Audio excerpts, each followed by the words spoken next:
There is an old saying I learned long ago. In a room full of men who never appeared on any list, the river you can see is the river that is leaving you. Hearing it, most of you will think it is a poem. It is not. It is an accounting principle. In the world of real wealth, the money you can see, the money in your account, the money on your statement, is the money that is leaving you, the water already downstream. The money that builds dynasties is the money you never see. It moves underground. It obeys 5 rules so foundational, so quietly devastating, that the people who follow them have built every fortune you have ever envied and have never, in any public setting, told you what those rules are. I have spent 40 years in the rooms where actual wealth is moved, not the wealth of celebrities or athletes. That wealth is loud and short-lived. The wealth of families whose names you will never know, whose money's older than your country. What I have learned sitting quietly across from those people for 4 decades is that money has 2 ledgers. There is the public ledger, earnings, expenses, savings, net worth, the one you have been taught to track. And there is the quiet ledger, the one no one teaches, the one that does not appear on any spreadsheet, in any classroom, in any podcast. The ledger where the actual movement of wealth is recorded, silently, generation after generation by the small group of people who understand the game beneath the game. Tonight, I am going to open the quiet ledger for you. 5 rules, 5 hidden mechanisms, 5 truths the wealthy have agreed by unspoken treaty never to discuss in public. Some of this will feel cold, some will feel offensive to your sense of fairness. Most will contradict the financial advice you have been given by people who genuinely believe they were helping you. I am not here to be kind. I am here to be useful. Welcome to the Quiet Ledger.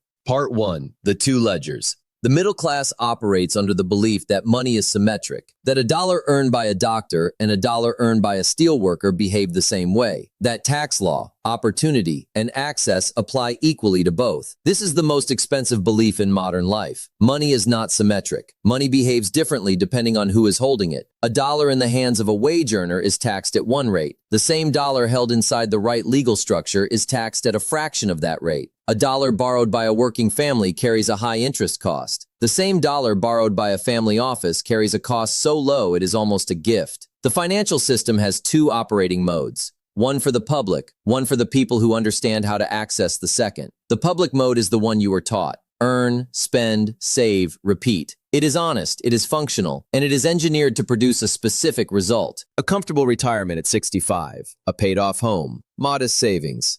In other words, the floor of the wealthy class repackaged as the ceiling of the middle class. The wealthy mode operates underneath. It uses the same dollars, the same banks, the same markets, but it routes those dollars through different channels, different structures, different time frames, different relationships. The 5 rules I am about to give you are not investment tips. They are the times channels themselves. Rule 1. The tax architecture.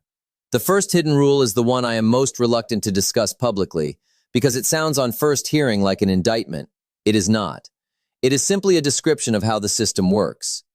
The wealthy do not pay income tax, or rather they do, but only on the small portion of their wealth that touches the income system at all. The vast majority of their money never crosses that boundary.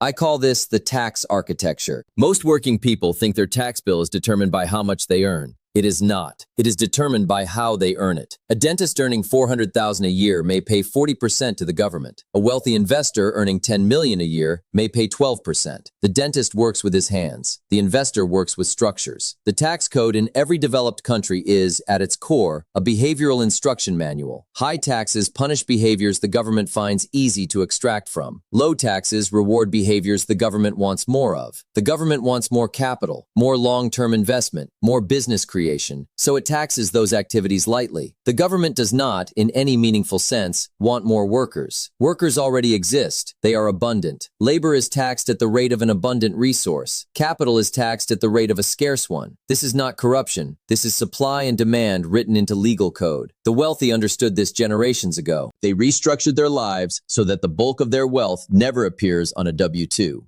It appears as long-term capital gains, as dividends from holding companies, as partnership distributions, as real estate depreciation flowing through trusts, as loans against assets, which by design are not income at all. There is a phrase used quietly inside private banking: live on debt, die on equity. The wealthy borrow against their assets to fund their lifestyles, paying interest at low rates rather than income taxes at high ones. When they die, the assets pass to heirs at adjusted cost basis, and the loans are settled from the estate. The system is closed. It is legal. It has been used for over a century. Stop optimizing your income. Start optimizing your structure. Where does your money live? In what legal entities? Earning what kinds of returns? These questions matter more than your salary. The first hidden rule is not how much you make. It is how it is shaped before it reaches you. Rule 2, the velocity of capital. The second rule is one I find most middle-class savers actively resist when I explain it to them. They resist because it contradicts a virtue they have been taught their entire lives. Save your money. I am not going to tell you not to save. Saving is necessary. But what I am going to tell you is that saving by itself has never made anyone wealthy. Not in any country, not in any generation, not even close. Wealth is built by something economists call the velocity of capital, the speed and frequency with which a single dollar can be deployed, recovered, and deployed again, gathering more dollars to itself with each cycle. The middle-class mind sees a dollar as a resource to preserve. Put it in a savings account. Lock it away. Watch it grow at 3% a year. The wealthy mind sees the same dollar as a worker to deploy. Send it out. Bring it back with a friend. Send both out.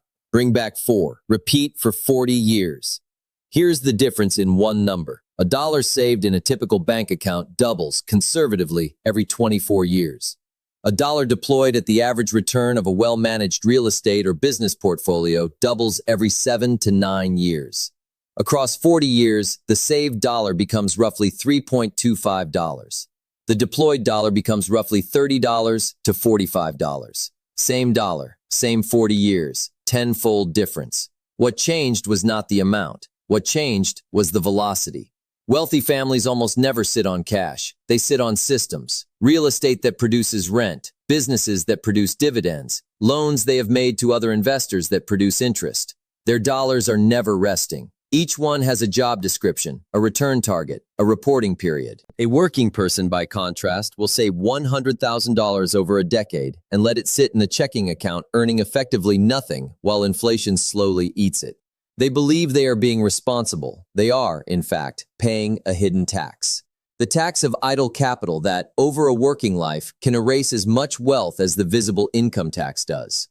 There is a saying in old finance circles, money sleeps in the account of the careful and works in the account of the wealthy.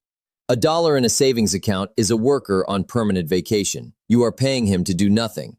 The wealthy never let their workers vacation. They retire the workers eventually after decades of compounding service into permanent income streams. Stop saving as a strategy. Save only as a buffer. Beyond the buffer, every dollar you own should be working, not for a paycheck, but for ownership. Rule 3. The network of access. The third rule confirms something most working people have always quietly suspected. The most profitable opportunities in any market are never publicly available. By the time an investment is on a financial news website, in a bank brochure, or being recommended on television, the real money in that opportunity has already been made by people who saw it, accessed it, and entered it months or years before the public ever heard of it. I call this the network of access. The most lucrative deals in any economy are circulated through a network so quiet, so closed, so personal, that most working people do not even realize it exists. Private equity placements, pre-IPO shares, off-market real estate, direct lending, co-investment rounds. These are not advertised. They are not searchable. They are not, in any meaningful sense, available to the public. They circulate, instead, through trust. A wealthy investor does not call a brokerage and ask what is available. He calls a friend, who mentions a deal that is being put together for people he knows. The deal closes within 48 hours with capital from 12 people, none of whom are advertised to. This is not a conspiracy. This is the natural physics of how large opportunities flow. Imagine you are an entrepreneur with a real working business that needs $5 million. You can take a year, hire bankers, prepare regulatory filings, run a public process, and pay enormous fees to access strangers. Or you can spend 2 phone calls, raise the money from people you trust by Friday, and move on with your life. Every entrepreneur, given that choice, takes the phone call, every time. The result is that the most promising opportunities never reach the public market. They are absorbed at the relationship layer long before they ever touch the system the rest of the world participates in. There is a brutal sentence I hear in private banking. By the time you can buy it, you do not want to buy it. If you can read about it in a newspaper, the smart money has already exited. If your neighbor's excited about it at a barbecue, the wealthy have been quietly selling it back to him. Information has half-lives. Strategies have ceilings. But access who calls you when something is happening compounds quietly across decades. The wealthy invest with a discipline that strikes most working people as cold in the people they will know in 20 years. They join the right boards. They support the right causes. They host the right dinners. They are not collecting friends. They are constructing the network that will eventually route opportunities to their door without their having to ask.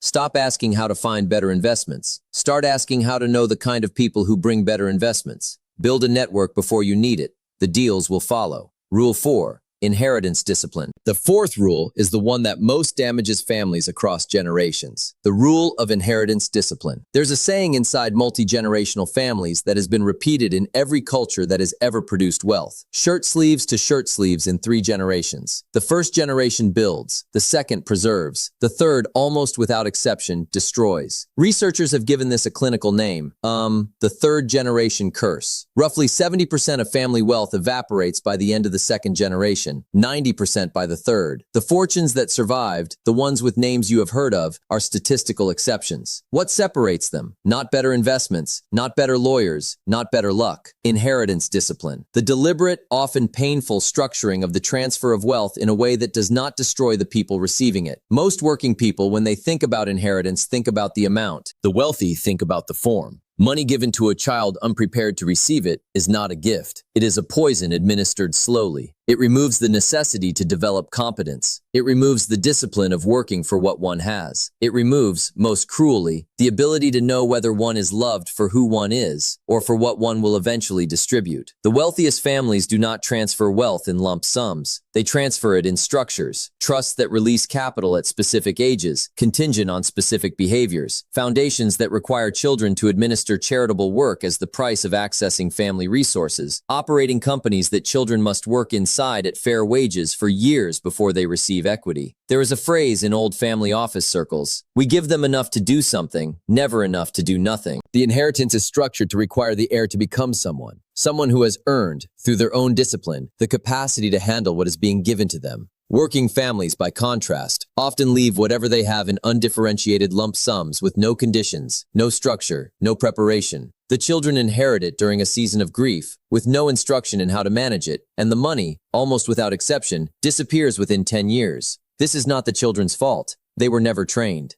Plan the transfer, train the receiver, structure the gift. The fortune you preserve will be measured in the lives of people you will never meet. Your great-grandchildren, who will live with quiet dignity because you, today, were disciplined enough to build a structure they would never see.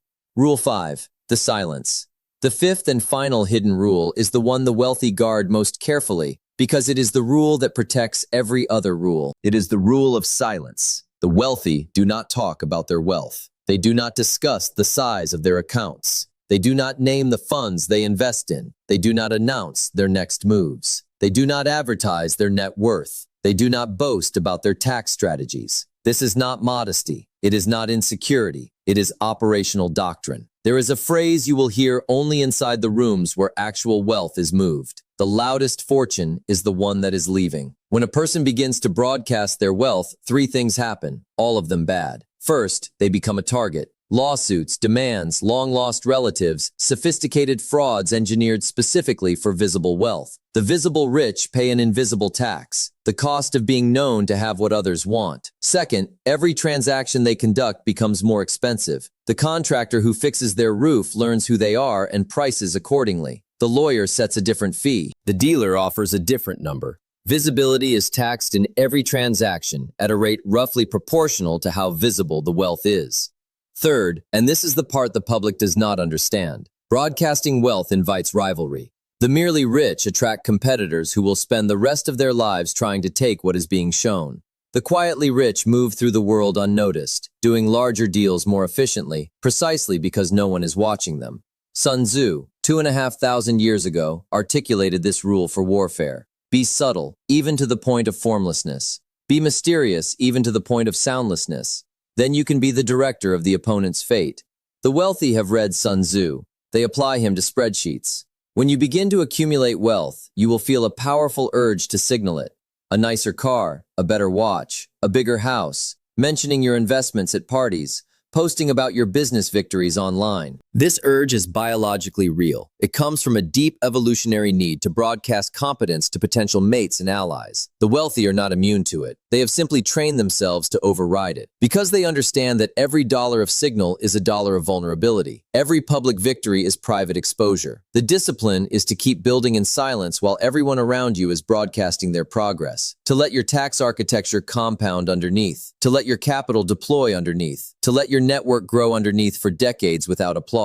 The wealthy do not talk about money because the people who are talking about money have very little of it. The people who have a great deal of it are too busy moving it quietly through the architecture they spent their careers constructing. There is a saying in the rooms I've spent my life in. The most expensive sentence in the English language is, "Let me tell you about my deal." You must learn the discipline of saying nothing. You must learn to be invisible to a world that is desperate to see you, because that invisibility is, in its way, the final and most powerful asset on the quiet ledger. Step back with me now. The 5 rules together. The tax architecture. How money is shaped before it reaches you. The velocity of capital. How every dollar must be working, never resting. The network of access. How real opportunities flow through trust, not platforms. The inheritance discipline. How to transfer wealth without destroying the receiver. The silence. How to protect everything by saying nothing. These are not separate techniques. They are an integrated operating system. Each one protects and enables the others. The tax architecture is meaningless without silence broadcasted, and the system reorganizes against you. The velocity of capital fails without the network. The best deployments are the ones that never appear publicly. The network is hollow without inheritance discipline. Without it, every fortune evaporates within 3 generations. Together, they form a closed system, a system that has built and preserved fortunes for hundreds of years in dozens of countries across every economic cycle. A system that has been throughout that entire time almost entirely invisible to the public. You will not master all 5 tomorrow. You may not master them in 5 years. The wealthy did not master them in 5 years either. They were taught these rules by parents and grandparents and trusted advisors slowly over decades, in rooms where you and I were never invited. What you have tonight is something most people will never receive. A glimpse, a map, a door you can decide whether or not to open. Imagine a future version of yourself, not at 90, not on a deathbed, 20 years from this moment, standing in a quiet office, looking out the window at a city you do not need to impress, wearing clothes that have no logos, holding documents that no one outside the room will ever see. Behind those documents, though, no stranger would ever guess it is a structure you spent 20 years quietly building. A structure of trusts, of holdings, of relationships, of carefully placed capital deployed and redeployed at velocity, taxed at the rates of scarcity rather than abundance. The people around you in that imagined room do not look impressed by you. They are not impressed because you have not given them anything to be impressed by. You have not announced your fortune. You have not narrated your strategy. You have not in any way made yourself visible. You are, by every external measure, an ordinary man or woman in an ordinary office. And inside, where no one is looking, you are the architect of something that will outlast you by 100 years. That is the future the quiet ledger is offering you. You will not get there by talking. You will not get there by signaling. You will not get there by following the loud advice given by loud people on loud. The greatest challenge in life is not proving yourself to others. It is proving yourself to yourself. Think about that for a moment. Most people spend their lives trying to impress others, trying to gain approval, trying to be accepted, trying to look successful. But deep down, they are not at peace with themselves because they know something. They know the truth. They know they are capable of more discipline, more focus, more growth. But every day they ignore that inner voice and slowly they lose confidence. Not because they failed, but because they stopped trusting themselves. Confidence doesn't come from words. It comes from keeping promises to yourself. Let me ask you something. How many promises have you made to yourself? I'll wake up earlier. I'll work harder. I'll stay consistent. I'll change my life. And how many times did you quit after a few days? That's where self-doubt begins. Not when others doubt you, but when you doubt yourself. Because every time you say you'll do something and don't do it, you weaken your self-respect. But every time you follow through, even in small ways, you build something powerful. Trust in yourself. And that changes. Because once you trust yourself, you stop needing constant validation. You stop chasing approval. You stop comparing your journey to others. Now you are driven by something deeper, your own standards, your own discipline, your own growth. Success is not to be pursued. It is to be attracted by the person you become. We are not talking about proving the world wrong. We're talking about proving yourself right, proving that you can stay disciplined, proving that you can finish what you start, proving that you can become stronger than your excuses. Because at the end of the day, the most important opinion is the one you have about yourself. And the truth is simple.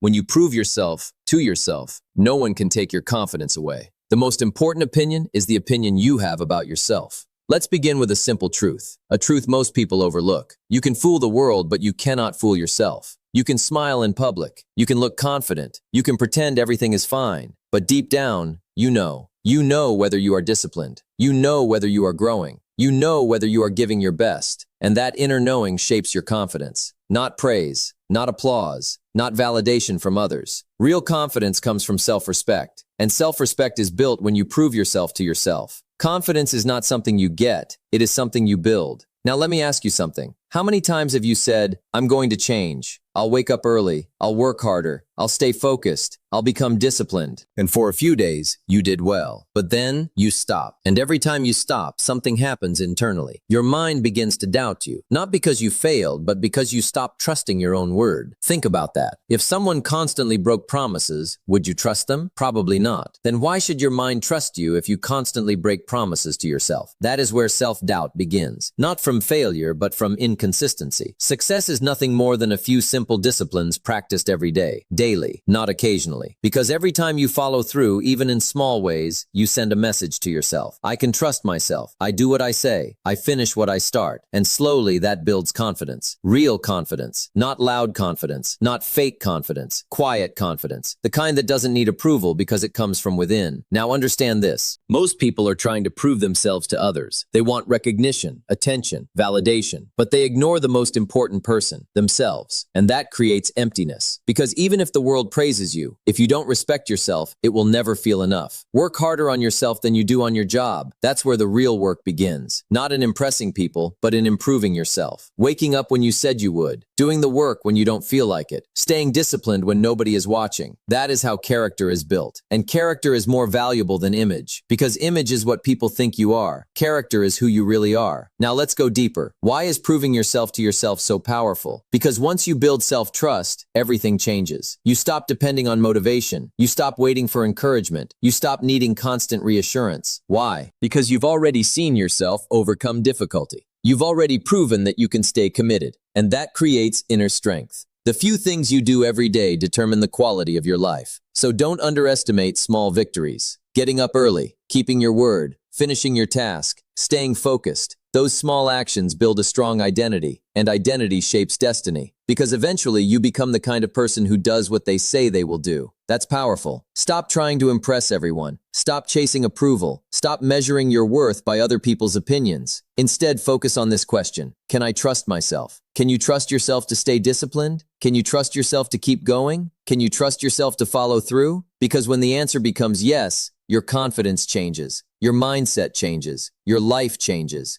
So prove yourself to yourself first, not with words, not with promises, but with actions, daily actions, consistent actions, disciplined actions. Because in the end, the strongest confidence comes from knowing you can count on yourself. Confidence is built when you do what you said you would do. Let's talk about promises, not the promises you make to others, the promises you make to yourself. Because those promises shape your identity. Every time you say, I'll wake up early, I'll stay disciplined, I'll work on my goals, I'll change my life, your mind is listening. And every time you follow through, you build trust with yourself. But every time you quit, delay, or make excuses, you weaken that trust. That is why so many people struggle with confidence. Not because they are incapable, but because they stop believing their own word. Think about it. If someone lied to you every day, would you trust them? No. Then why should your mind trust you? If you constantly break your own promises, discipline is the bridge between goals and accomplishment. That bridge is built one promise at a time. Small promises, simple promises. Wake up when you said you would. Finish what you started. Do the work you plan to do. Simple, but powerful. Because every small action says something. It says, I am serious, I am committed, I can depend on myself. And slowly that changes the way you see yourself. Now let's be honest, most people don't fail in one big moment. They fail quietly by breaking small promises daily. I'll start tomorrow. I'll do it later. One more day won't hurt. And little by little, their discipline disappears. Their confidence fades. Their self-respect weakens, not because life defeated them, but because inconsistency defeated them. Success is nothing more than a few simple disciplines practiced every day, daily discipline.